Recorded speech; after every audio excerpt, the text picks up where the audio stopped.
대통령 대변인실은 25일 윤석열 대통령이 이달 중순 이준석이와 비공개 만찬을 했다는 일부 언론의 보도는 전혀 사실이 아니다라고 밝혔습니다. 대변인실은 이날 공지를 통해 동아일보 보도를 이같이 강력 부인했습니다. 윤석열 대통령이 전날 이준석의 윤리위 징계안 상정에 대해 당무에 대해선 대통령이 언급할 사안이 아니다라고 선을 그었음에도 불구하고 이 같은 보도가 나온 데 대한 윤석열 대통령의 강한 불쾌감을 엿볼 수 있는 대목인데요. 비공개 회동이 있었다 할지라도 이를 공개한다는 것은 있을 수 없는 일로 결국 윤석열 대통령을 자신의 이해관계에 따라 당내 정쟁에 끌어들이려 하는 게 아니냐는 분노 표출로 해석 가능합니다. 지난 1월 7일 정치평론가 강신업 변호사는 법률저널 칼럼에서 이준석에 대해 이준석은 깃털처럼 가볍다. 말을 참지 못한다. 박근혜 비대위에서 동료 비대위원이었던 이상돈 전 의원은 이런 이준석에 대해 당대표가 말을 가볍게 해선 안 되는데 거기서부터 기본적으로 문제가 생겼다고 했다. 이준석이 지난 10년 동안에 단 하루도 입을 쉰 날이 없었을 것이라고도 했다. 사실 대선전이 시작된 이후 지금까지 이준석이 한 것이라곤 당내 분란 만든 것밖에 없다. 마구잡이로 내부 총질을 해대다 급기야 당선대위가 해체되며 당 소속 의원들과 당원들에게 물러날 것을 요구받는 처지가 되고 말았다. 그런데도 이준석은 대표 사퇴를 거부하며 최고위원들이 집단 사퇴로 자신의 퇴진을 압박하면 안철수 후보를 최고위원으로 임명할 수도 있다는 기괴한 말까지 늘어놓았다. 당헌 당규를 방패막이 삼아 자리를 지키겠다는 것이다. 낡은 구태 정치인 뺨치는 행태다라며 지난 대선에서 윤석열 캠프 측과의 마찰에 따른 이준석의 파행을 꼽은 강신업 변호사는 이런 행태는 단연 역대급 광기다. 한국 정치사에 이런 광기는 없었다. 마치 연산군의 환생을 보는 듯하다고 직격했는데요. 강신업 변호사의 지적이 새삼스럽지도 않습니다. 이미 우파 세력들은 이준석이 정치 더럽게 배웠다는 말이 일찍부터 회자될 정도였으니 말입니다. 사실 국민의힘이 안고 있는 큰 딜레마 이준석 리스크는 이준석의 소영웅주의에 기인합니다.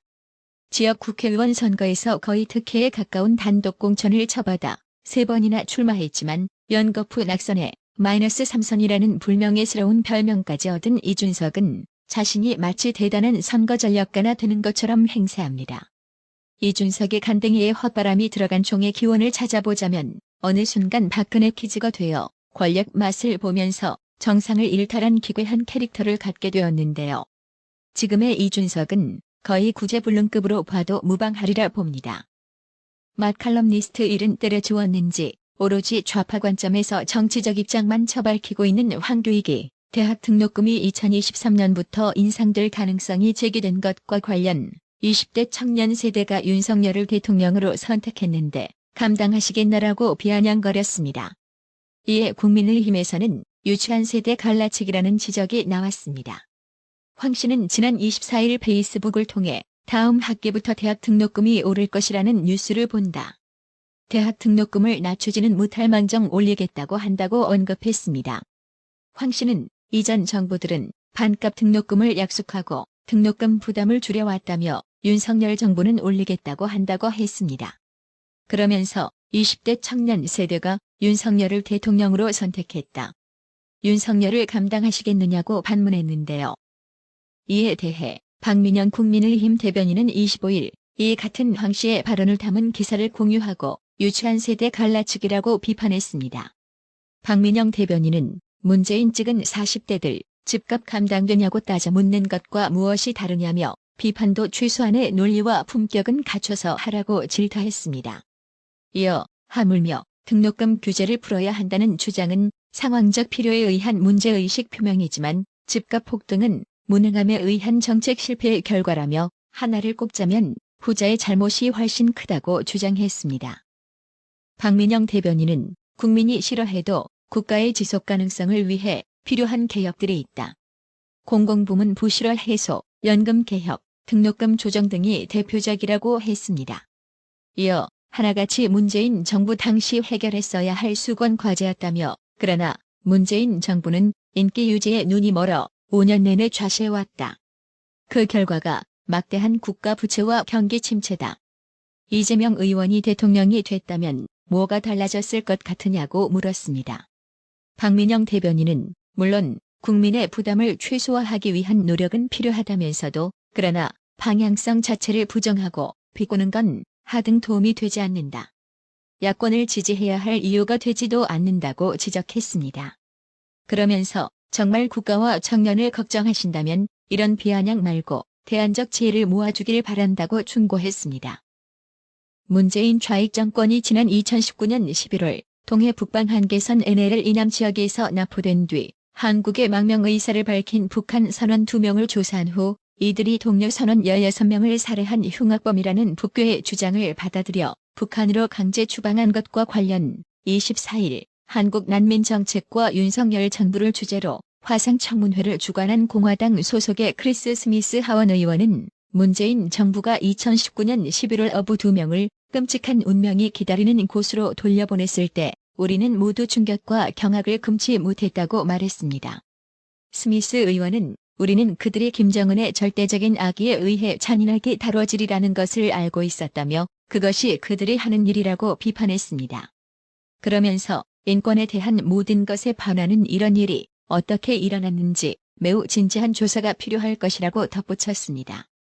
미국의 북한 인권단체인 북한자유연합의 수잔 숄티 대표 역시 이 사건과 관련해 문재인 정부가 한국 헌법과 국제조약상 의무를 위반해 북한 난민을 송환했다고 지적했습니다.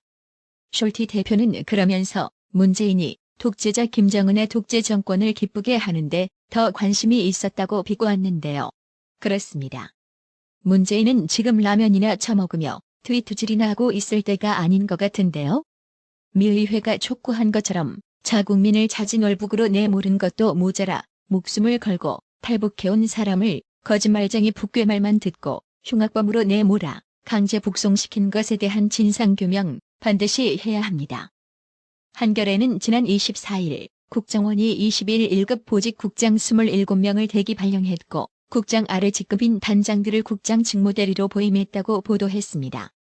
한겨레의 보도가 나온 뒤 더불어민주당 진영은 반발했습니다.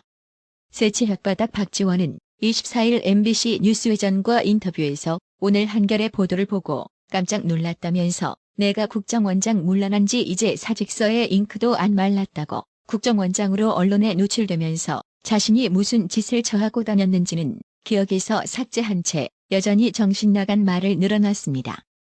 또 더불어민주당은 신현영 대변인의 서면 브리핑을 통해 정식 인사가 아닌데도 국장 전원을 업무에서 폐지한 것은 이례적이라며 하루라도 빨리 국정원을 장악하려는 윤석열 정부의 조급함의 발로가 아니라면 절차를 요식행위로 여기며 무시하고 갈아치우겠다는 오만함일 것이라고 비난했는데요. 이 좌파과들은 확실히 자기가 기억하고 싶은 것만 기억하는 특징이 있습니다. 문재인 좌익 정권의 경우 집권 3개월째가 되자 국정원 1급 국장을 모두 교체했습니다. 당시 보도에 따르면 2017년 8월 24일 국정원은 박근혜 정부에서 임명한 1급 실국장 30여 명을 전원 교체했습니다. 기존의 본청 실국장, 주요 시도 지부장을 모두 교체하고 국내 정보를 맡던 7국과 8국, 일부 시도 지국 등 6자리는 아예 없애버렸습니다. 민주당 논리대로라면 문재인 좌익 정권도 국정원을 장악하려고 이 짓거리를 한 모양하군요. 양심의 털에게라도 있다면 민주당은 이런 헛소리는 절대 하지 못할 겁니다. 권성동 국민의힘 원내대표는 25일 국가정보원 1급 국장 전원 대기 발령을 비판한 더불어민주당을 향해 오히려 대규모 인사 조치는 안보 기조 전환을 의미한다. 민주당의 잘못된 안보관과 절연하기 위한 결단이라고 반박했습니다. 권성동 원내대표는 이날 오후 자신의 SNS를 통해 국가정보원이 1급 국장 전원을 대기 발령했다. 이를 두고 민주당은 안보 공백이니 국정원 장악이니 오만이니 하며 거세게 비난하고 있다며 이같이 밝혔습니다. 권성동 원내대표는 지난 5년 동안 민주당 정부의 잘못이 한둘이 아니지만 특히 국정원과 관련해 도저히 용납할 수 있는 수준을 넘어섰다며 문재인 좌익 정권 당시 국정원의 잘못을 일일이 지적했습니다.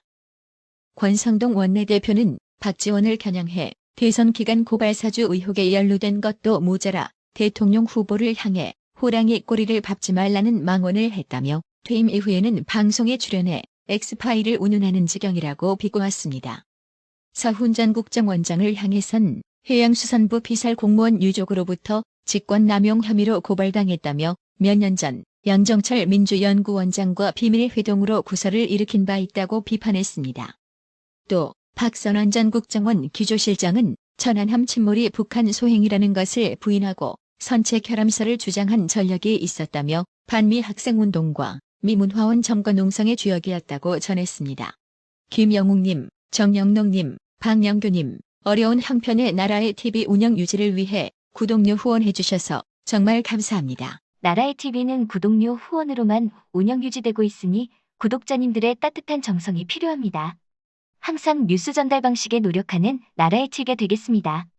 구독 그리고 알람 설정, 뉴스 영상 내용이 좋았다면 좋아요를 클릭해주세요.